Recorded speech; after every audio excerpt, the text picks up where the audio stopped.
Hello everyone and welcome. Today we will be making some cream spinach.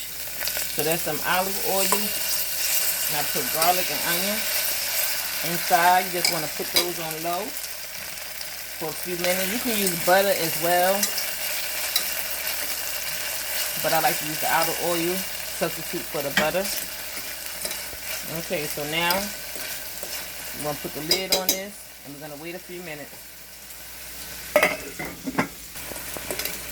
You want to wait till these onions get like a nice little color to it. So we're just going to let them sit for a few more minutes.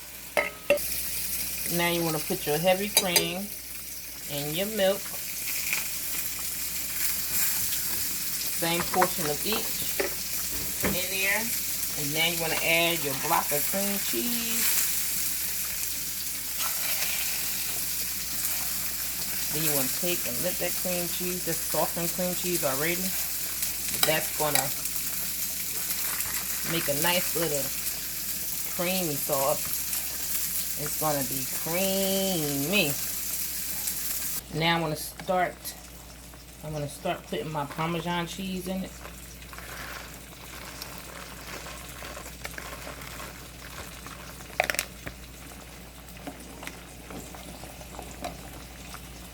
Look at that sauce. It looks so great.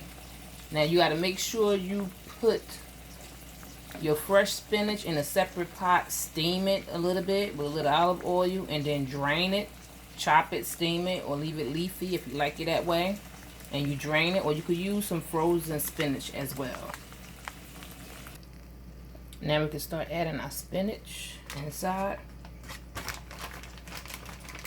Make sure you drain it, because your sauce will get real thin if you don't.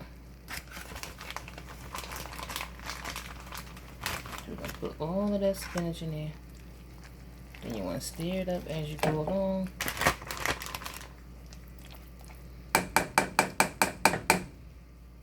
Put your little pepper and a little salt.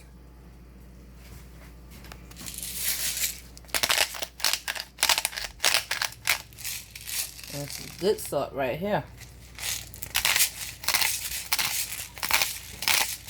Just a little. This salt is delicious. Okay, the spinach came out very nice and creamy. Okay, put a little Parmesan cheese on it. Thank you guys for watching. Don't forget to like, comment, subscribe. And thank you guys so much. And if you're new, welcome. I really appreciate you stopping by. Thank you.